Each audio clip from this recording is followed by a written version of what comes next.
When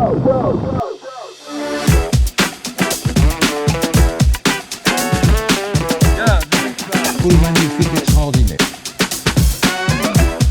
Put 10 down now, get the road. Got everything that I want from the Picos Mountains.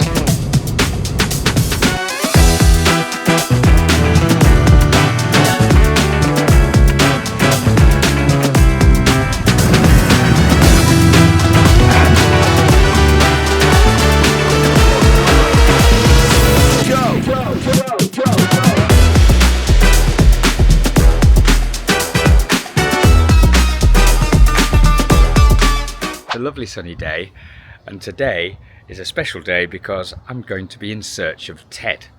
So yeah, Ted Simon, the great legendary motorcycle adventurer who kicked off the whole contemporary idea of motorbiking around the world when he left in 1974 from London, and he wrote Jupiter's Travels. So yeah, we're going to see if we can find him and interview him and have a chat with the guy. I've known him for quite a long time, and he's a really nice person. So we're on our way now. I'm on our way to see Ted Simon, the great legendary adventurer who probably kicked off the whole idea of contemporary motorcycle round the world touring. He lives near Montpellier. He really is a sort of legendary contemporary adventurer. He's written several books, Jupiter's Travels, several books. I can't think of any more, but I know he's written a lot.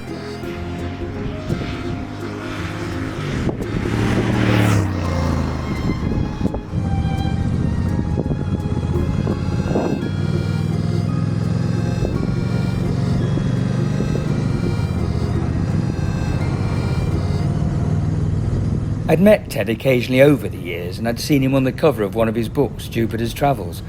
And without doubt, he triggered the start of what adventure motorcycling was all about. He just got on his bike and headed off. He made bike travel look cool. But there were lots of pioneers, and for me, Robert Fulton Jr. in his book, One Man's Caravan, comes to mind. But Ted's major literary contribution, writing Jupiter's Travels, sparked a generation of riders to go and adventure themselves. Well, I'm going over the L'Aube de Pont-Neuf now, and I just had to see that. Look at that. Look at that building. I'm in Béziers, on the way to see the great Ted Simon, but I just wanted to get a bit closer to that amazing structure. Wow. The old way of life in France has, I think it's not disappeared, but you've just got to know where to find it.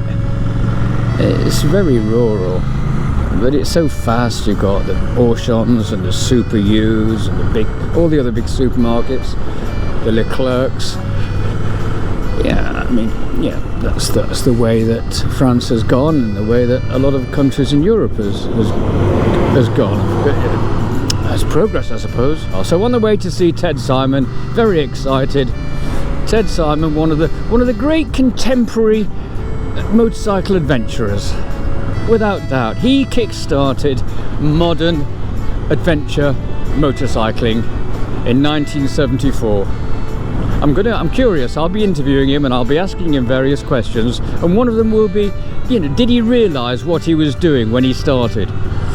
Did he have any idea of the influence he would have had on hundreds of thousands of adventurers like me? And I've gone wrong. Oh God. Honestly, what is it?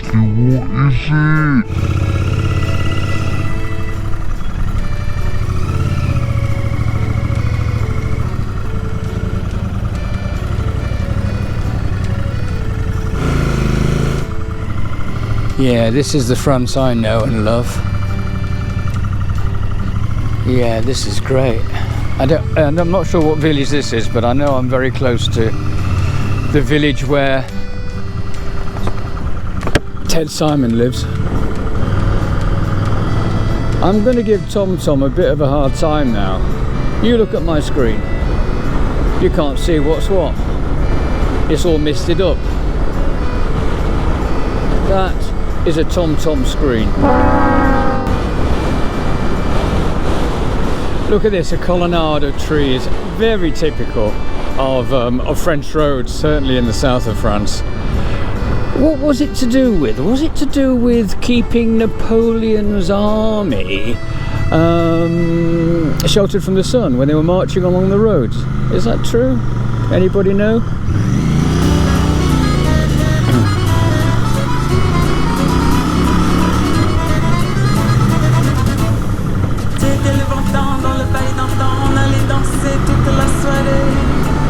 Ah, the first sign. Okay, Aspiran.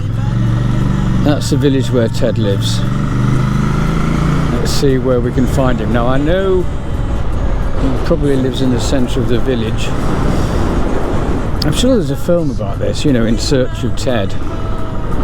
This is more like, oh, there we are. This is looking interesting, isn't it?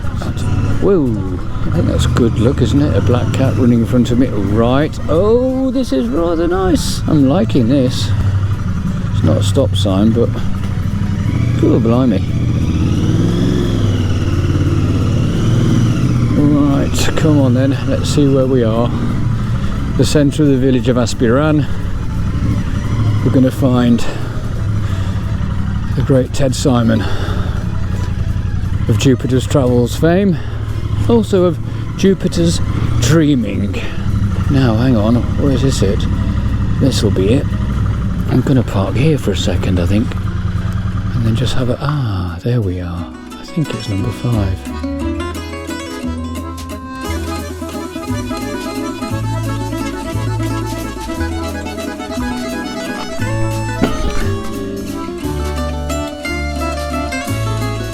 Hello, no, hello, I'm looking for Ted Simon. Mr. Simon, Monsieur Simon. Here, Ted. Ah, c'est ça, il est pas là, oui?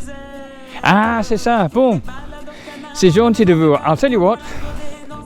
Oui, oui, absolument, parfait. Ok, merci, c'est gentil, madame. Merci. Hang on, I'll just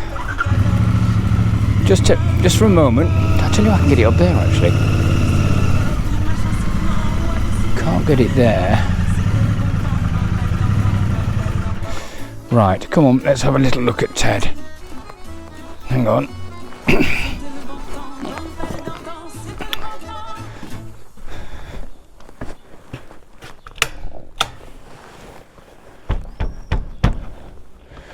Hello, Ted.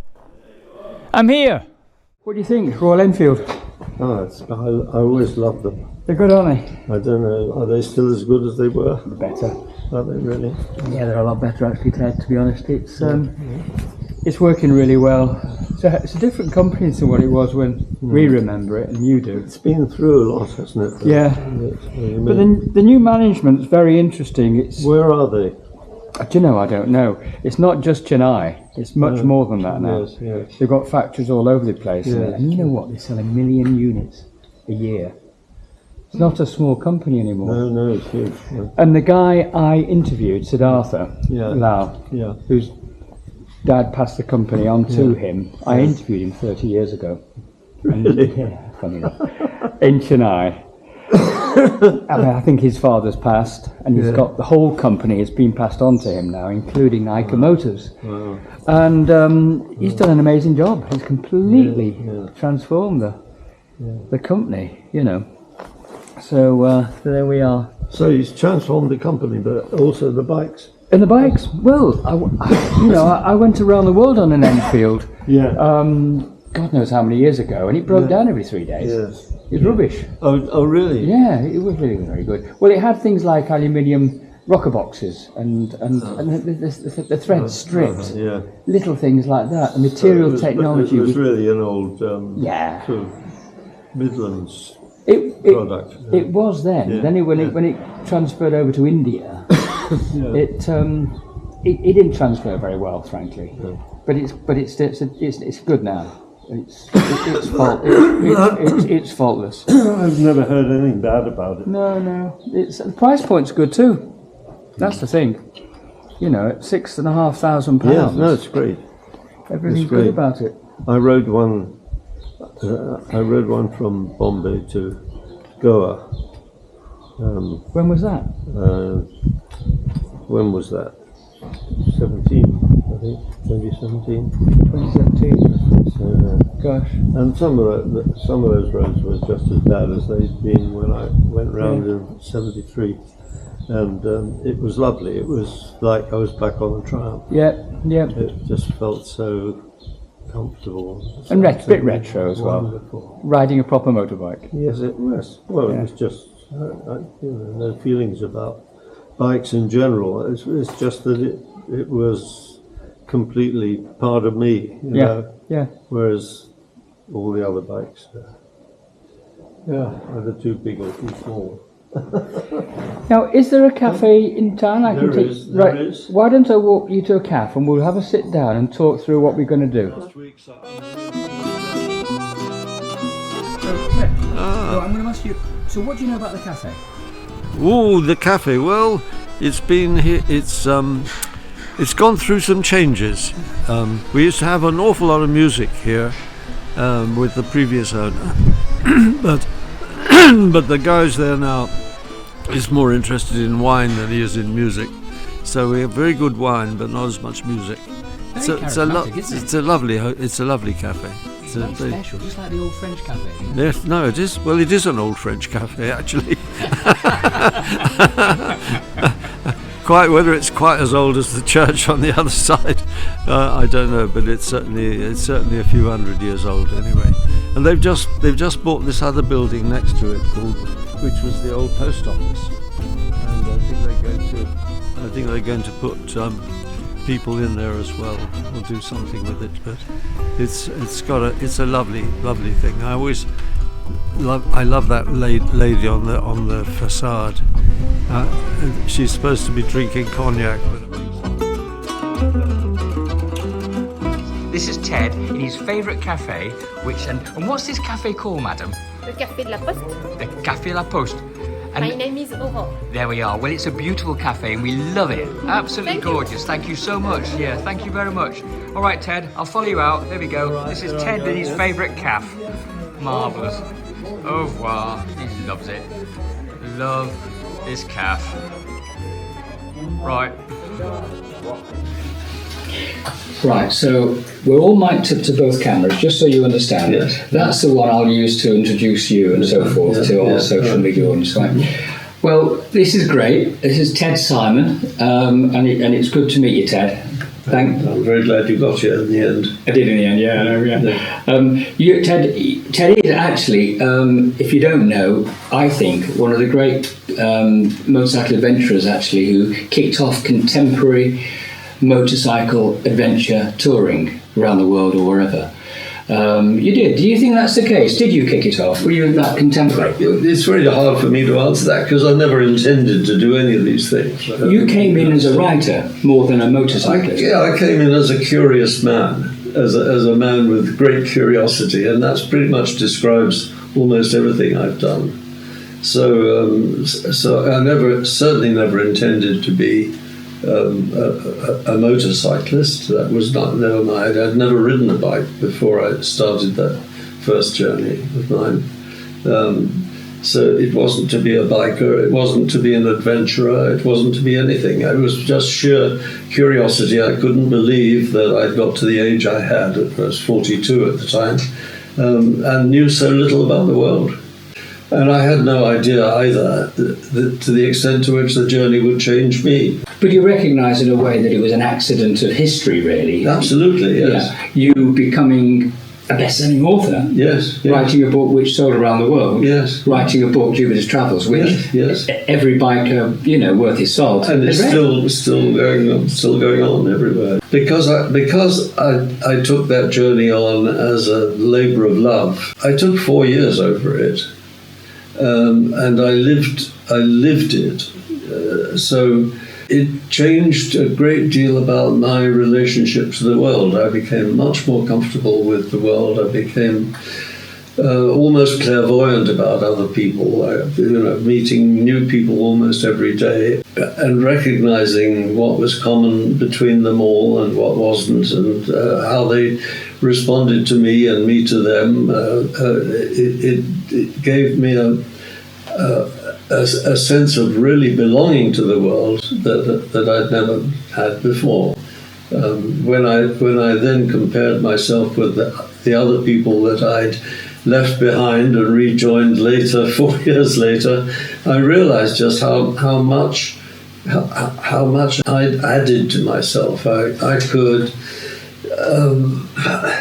do without stuff. People were, it seemed to be imprisoned by all the things that they'd accumulated around themselves and the ideas that they'd had and their self-consciousness and their concern about little accidents that would happen to them, and they'd get into such a fluster. And to me, it was all the fact just being alive was the main thing. I would say. But is that what travelling does generally? It broadens the horizons and the outlook. Absolutely, that's what people say. Yes. It's interesting that you say that you're no longer interested in too much stuff, the irrelevance of things. Yeah. This kind of is what you see with motorcyclists when they start packing their bike. They take too much stuff, the comforts of home. Yeah. Yes. And to the point where they overcomplicate their lives, so they don't actually go. That's right, yes. Well, you're quite right, yes. And they spend so much time practicing. Yeah. And living the dream at home, not actually doing it. But I have to confess that I'm still guilty of taking too much stuff. Yeah. It's really hard not to. The whole thing was born on one day. There was it's a book that I've written about it. Something. What was it called? It's an autobiography called "Don't Boil the Canary," which you'd have to read to understand the title. But in the last chapter of that book is where is about how I decided to do the journey, and it all happened in one day. I thought of it in the morning, and by the afternoon, I was sure I was going to do it. I didn't think anybody had done it before.